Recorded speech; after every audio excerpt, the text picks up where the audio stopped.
नमस्कार, आपके साथ मैं हूं अर्पिता आर्य और आप देख रहे हैं सारा देश 100 खबरें। तो चलिए शुरुआत करते हैं इसके सिलसिले की।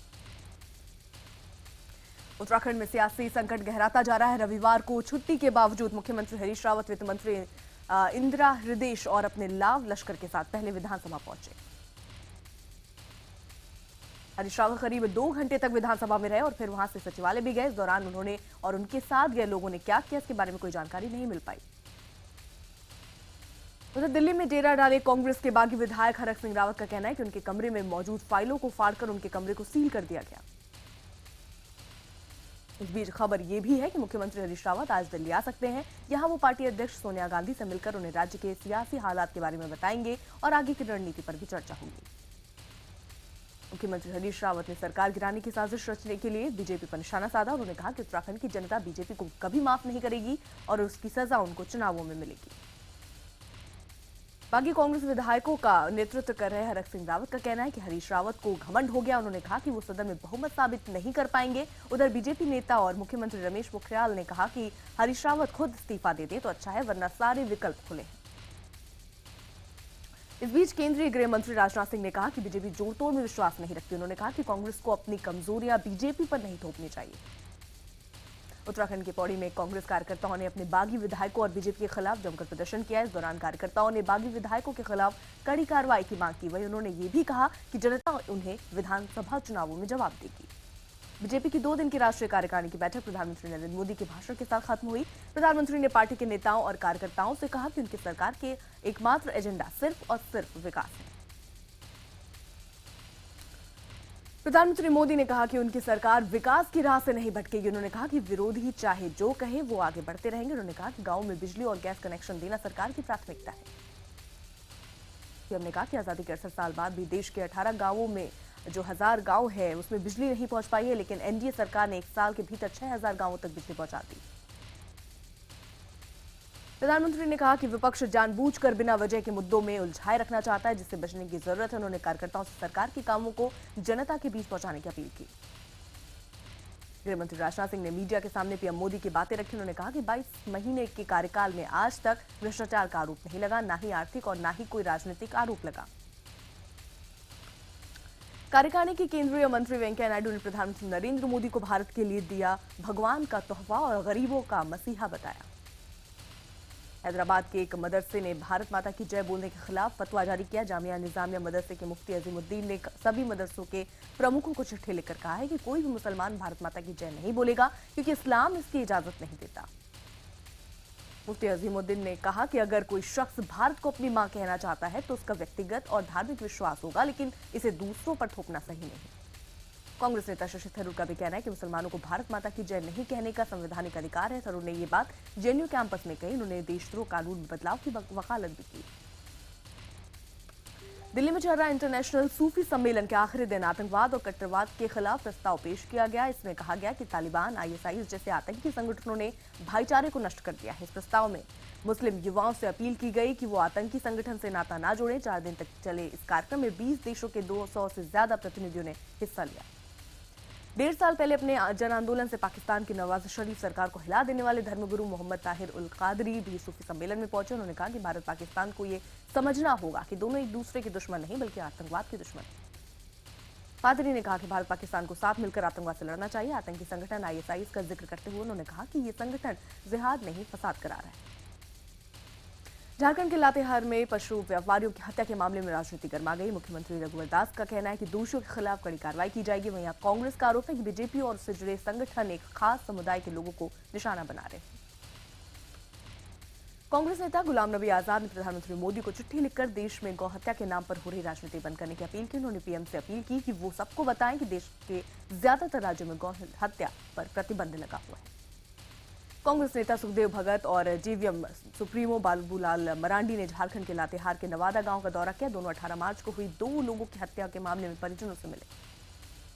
दोनों नेताओं ने घटना के लिए सरकार को दोषी ठहराया और सरकार से 50-50 लाख रुपए के मुआवजे की मांग की। बाबूलाल मरांडी ने घटना की सीबीआई जांच की भी मांग की।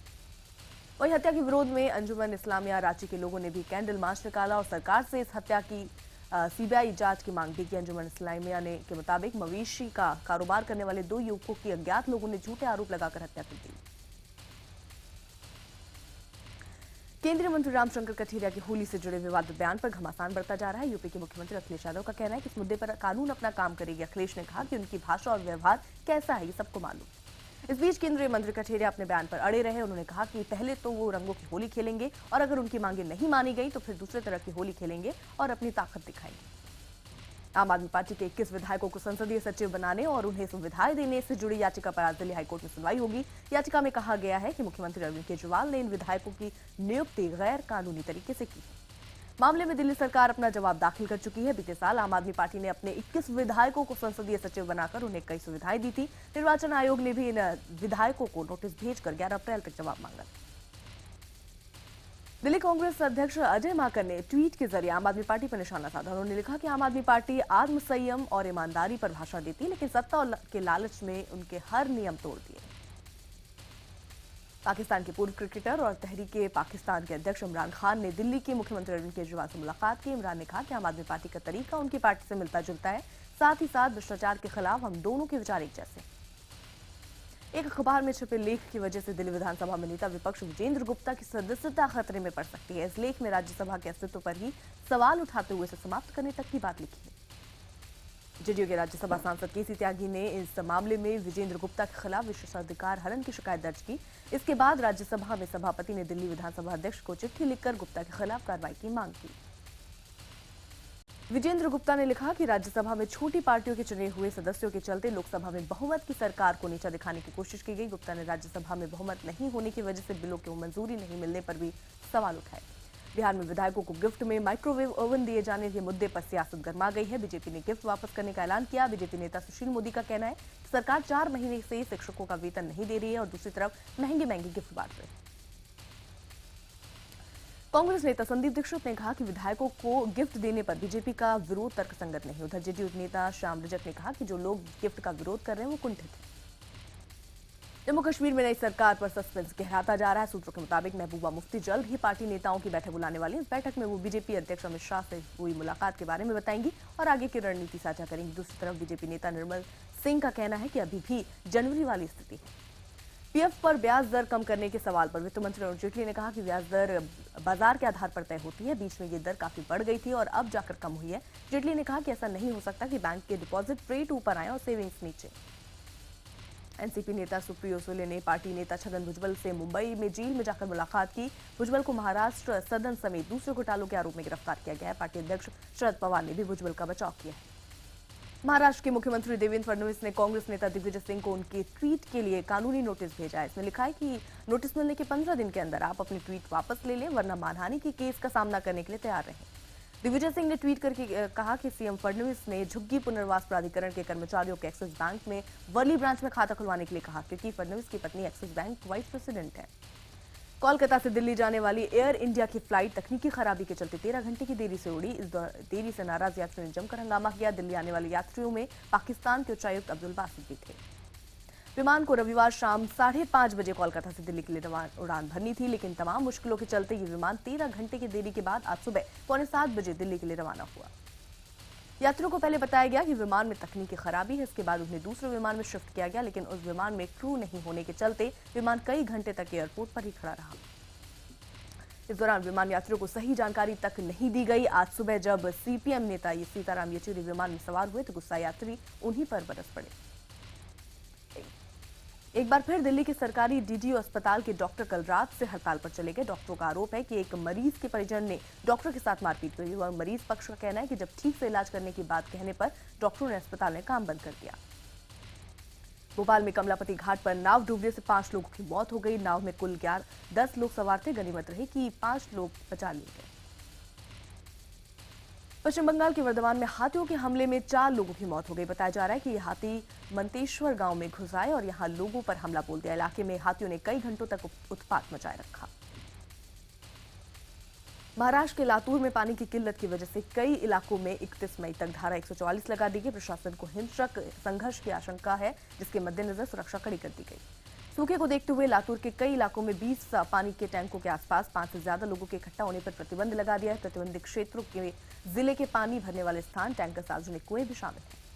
उत्तर प्रदेश के मुख्यमंत्री अखिलेश यादव की सुरक्षा में बड़ी चूक का मामला सामने आया। दरअसल अखिलेश जब अपने अफसरों के साथ क्रिकेट खेल रहे थे तभी एक महिला बच्चे के साथ मैदान में घुस आई। यही नहीं, इसके बाद एक और आदमी सुरक्षा तोड़ता हुआ मैदान में घुस आया और उसके साथ एक छोटा बच्चा भी था। पाकिस्तान ने 86 भारतीय मछुआरों को छोड़ दिया है। पाकिस्तान ने इन मछुआरों को अपनी जल सीमा में घुसने के आरोप में गिरफ्तार किया है। मछुआरे आज वाघा बॉर्डर के रास्ते भारत आएंगे। पश्चिम बंगाल के जलपाईगुड़ी में वन विभाग और पुलिस ने जानवरों के खालों और हड्डियों की तस्करी करने वाले अंतर्राष्ट्रीय गिरोह के 4 लोगों को गिरफ्तार किया। पुलिस ने बंगाल टाइगर के खाल और हड्डियां भी बरामद की। इनकी कीमत करोड़ों में आंकी जा रही है। मुजफ्फरनगर के नई मंडी थाना क्षेत्र में विद्युत विभाग के एम्बेसडर ने एक साइकिल सवार को कुचल दिया। भाजपा विधायक कपिल देव अग्रवाल ने अपनी गाड़ी में घायल को जिला अस्पताल में भर्ती कराया। गोरखपुर पुलिस ने होली के मद्देनजर राप्ती नदी के किनारे कच्ची शराब के अड्डे पर छापा मारा। मौके से हजारों लीटर कच्ची शराब और लहन बरामद की गई। पुलिस ने मौके पर आधा दर्जन भट्टियों को भी तोड़ा। मुंबई के देवनाथ डंपिंग यार्ड में बीती रात फिर से आग लग गई। आग बुझाने के लिए मौके पर फायर ब्रिगेड की 10 से ज्यादा गाड़ियां बुलानी पड़ी। इससे पहले भी डंपिंग यार्ड में कई बार आग लग चुकी है। यूपी के अलीगढ़ में एक शख्स की सरेआम पिटाई करने का मामला सामने आया। पिटाई करने का आरोप पंचायत चुनाव हारने वाले एक उम्मीदवार पर लगा है। पीड़ित का कहना है कि जब उम्मीदवार उनसे वोट मांगने आया था तो उसने कहा था कि आप हमारी मजदूरी नहीं देते हो, प्रधान बन जाओगे तो क्या दोगे। बस इसी बात से नाराज उम्मीदवार ने चुनाव हारने के बाद उसकी पिटाई कर दी। पीलीभीत में एक मंचले को लड़की के घर वालों ने पीट दिया। आरोप है कि युवक लड़की को फोन पर अश्लील बातें करता था और पिछले कई महीनों से परेशान कर रहा था। पश्चिम बंगाल के आसनसोल में एक युवक को बिजली के खंभे से बांधकर उसकी जमकर पिटाई की गई। युवक लोगों से रहम की भीख मांगता रहा, लेकिन गुस्साए लोगों ने उसकी एक न सुनी। युवक पर मोबाइल चोरी करने का आरोप है। रोहतक में दिन दहाड़े हुई नेशनल कबड्डी खिलाड़ी सुखविंदर नरवाल की हत्या के मामले में पुलिस ने सोनू नाम के एक शख्स को गिरफ्तार किया है। पूछताछ के दौरान आरोपी ने बताया कि सुखविंदर के भाई कुक्की ने करीब 9 महीने पहले उसके भाई देवेंद्र काला की हत्या की थी। इसका बदला लेने के लिए उसने यह हत्या की। राजस्थान के जंगपुर में साबली गांव में शराब के उत्पाद मचाने से रोकने पूर्व सरपंच को भारी पड़ गया। शराबियों ने पूर्व सरपंच नीलाराम और उनके एक साथी पर चाकू से जानलेवा हमला कर दिया और मौके से फरार हो गए। अजमेर के गेगल में स्पेशल टीम ने कंट्री इन होटल में चल रहे करोड़ों के सट्टे का पर्दाफाश किया। पुलिस ने 2 आरोपियों को गिरफ्तार किया। पुलिस ने आरोपियों से 22 लाख रुपए, 2 लैपटॉप, एक एलईडी टीवी और 7 मोबाइल बरामद किए। अमृतसर के मजीठा में एक भाई पर अपनी बहन और जीजा के कत्ल का आरोप लगा। पुलिस के मुताबिक गुरजीत सिंह अपनी बहन के लव मैरिज से नाराज था। मथुरा के फरह इलाके में एक चिटफंड कंपनी करोड़ों रुपए लेकर फरार हो गई। कंपनी के फरार होने के बाद एक परेशान एजेंट ने फांसी लगाकर खुदकुशी कर ली। मुजफ्फरपुर में बाइक सवार बदमाशों ने दिन दहाड़े गोलीबारी करके एक शख्स से 2 लाख रुपए लूट लिए। गनीमत ये रही कि उस शख्स को गोली नहीं लगी। मध्य प्रदेश के उज्जैन में एक हॉस्टल में संदिग्ध बैग से करीब 1 किलो विस्फोटक मिला है। पुलिस के मुताबिक ये विस्फोटक खदानों में ब्लास्टिंग के लिए इस्तेमाल किया जाता है। पुलिस ने मामले में संदिग्ध का स्केच और आईडी जारी की है। दक्षिण दिल्ली के ग्रीन पार्क मेट्रो स्टेशन के पास से सीरियल डॉग किलर की तस्वीरें सामने आई। इसमें वो कुत्तों पर बेरहमी से हमला करता दिख रहा है। हाल ही में दिल्ली पुलिस को मेट्रो स्टेशन के पास खून से लथपथ 4 कुत्तों के शव मिले, जिसके बाद सीसीटीवी खंगाली गई तो यह हैरान करने वाला सच सामने आया। सीसीटीवी में दिख रहा है कि एक शख्स मेट्रो स्टेशन के पास आता है और वहां टहल रहे कुत्तों को पुचकारता है, फिर एक को गोद में लेकर उस पर चाकू से कई वार कर देता है। घायल कुत्तों के इलाज के लिए जानवरों के लिए काम करने वाली एक संस्था आगे आई। इलाज के साथ ही एनजीओ ने आरोपी को पकड़वाने में मदद करने वालों को 1 लाख रुपए देने की घोषणा भी की। उज्जैन में भगवान महाकाल और माता पार्वती के विवाह के मौके पर रिसेप्शन का आयोजन किया गया। इससे पहले महाकाल की बारात पूरे शहर में निकाली गई। विलुप्त होने की कगार पर पहुंच चुकी गौरैया को बचाने के लिए यूपी के बलिया में एक दंपत्ति ने बीड़ा उठाया है। सेठ कॉलोनी में शिक्षक दंपत्ति ने अपने बंगले में लकड़ी और हार्डबोर्ड से बने घोंसले टांगे हुए, साथ ही पानी के लिए थर्मस भी लगाए हुए। आलम यह है कि बंगले में अब 500 से ज्यादा गौरैयों को बसेरा है। दंपति गौरैया के संरक्षण के लिए 2004 से ही मुहिम चला रहे हैं। जम्मू कश्मीर के कई इलाकों में भारी बारिश के बाद नदियों का जलस्तर काफी बढ़ गया है। वहीं कुछ जगहों पर भूस्खलन की खबरें हैं। पीर पांजाल की पहाड़ियों में लगातार भारी बर्फबारी हो रही है। बर्फ के चलते कई जगहों पर सड़क यातायात भी पर असर पड़ा है। मथुरा में होली की शुरुआत हो चुकी है। यहाँ गोकुल के नंद किले में भगवान कृष्ण की पालकी निकाली गई। नंद किले में ही भगवान कृष्ण का लालन पालन हुआ था। इसे ही होली की औपचारिक शुरुआत माना जाता है। उत्तराखंड के कुमाऊं में भी पुरुष होलियारों के साथ साथ महिलाओं ने भी बैठकी होली का रंग खूब चढ़ा। यहाँ महिलाएं होली के गीतों पर जमकर थिरकती नजर आई। राजस्थान के भरतपुर में ब्रज होली महोत्सव आयोजित किया गया। इस दौरान सूफी गायक कैलाश खेर ने अपने संगीत से सबको झूमने पर मजबूर कर दिया। भारत में पहली बार किसी बटन या जॉयस्टिक के बिना केवल दिमाग से चल सकने वाली व्हीलचेयर बनाई गई है। इस व्हीलचेयर को asset training and research institute ने सालों की मेहनत के बाद बनाया। व्हीलचेयर बनाने में एसेट के हेड दिवाकर वैश्य का खास योगदान रहा। एसेट इससे पहले भावनाओं से चलने वाला रोबोट भी बना चुका है। अमेरिकी राष्ट्रपति बराक ओबामा क्यूबा के दौरे पर हैं। 88 साल बाद कोई अमेरिकी राष्ट्रपति क्यूबा के दौरे पर पहुंचा, इसलिए इस दौरे को बेहद ऐतिहासिक माना जा रहा है। अमेरिका में राष्ट्रपति पद के दावेदार डोनाल्ड ट्रंप की रैली में विरोध प्रदर्शन कर रहे एक शख्स पर ट्रंप के समर्थकों ने हमला कर दिया, उससे बुरी तरह से पीट दिया। बाद में पुलिस उनको हथकड़ी डालकर वहां से ले गई। चीन के हनान प्रांत में राजमार्ग पर एक ट्रक में हुए विस्फोट में 5 लोगों की मौत हो गई। अंदेशा जताया जा रहा है कि ट्रक में ज्वलनशील पदार्थ होने के चलते विस्फोट हुआ। ब्रिटेन के प्रिंस हैरी ने अपनी 5 दिवसीय हिमालय देश यात्रा के दौरान नेपाल के प्रधानमंत्री से मुलाकात की। इस दौरान दोनों ने नेपाल और ब्रिटेन के द्विपक्षीय संबंधों पर चर्चा की। रविवार को बेंगलुरु में खेले गए ग्रुप 1 के मैच में वेस्टइंडीज ने श्रीलंका को 7 विकेट से हरा दिया। श्रीलंका ने 122 रनों का पीछा करते हुए वेस्टइंडीज की तरफ से आंद्रे फ्लेचर ने शानदार 84 रनों का पारी खेली। वहीं वर्ल्ड कप के दूसरे मैच में दक्षिण अफ्रीका ने अफगानिस्तान को 37 रनों से शिकस्त दी। हालांकि 209 रनों के विशाल लक्ष्य का पीछा करते हुए अफगानी बल्लेबाजों ने शानदार खेल दिखाया।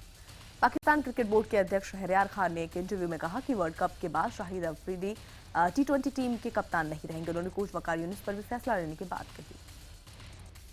शहरयार खान ने यह भी कहा कि भारत के खिलाफ पाकिस्तानी टीम की हार से वो मायूस हैं और उस मैच में 4 तेज गेंदबाज खिलाना गलत फैसला था।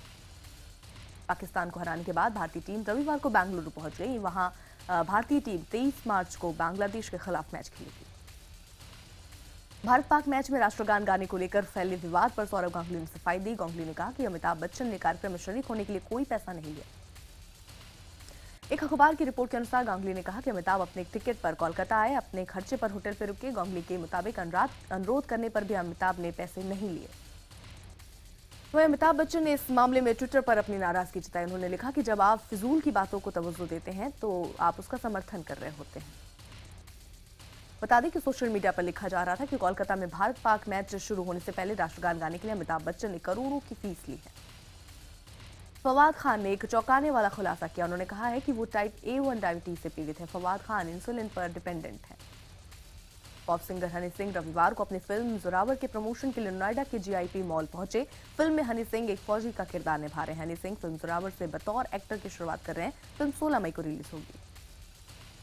सोनू निगम पिछले कुछ दिनों से बिस्तर पर हैं। जल्द ही उनके घुटने की सर्जरी होने वाली है। पिछले साल नवंबर से ही सोनू के घुटने में तकलीफ है। सर्जरी से पहले सोनू ने ट्वीट कर लिखा, फैन से कहा, आई विल बी बैक।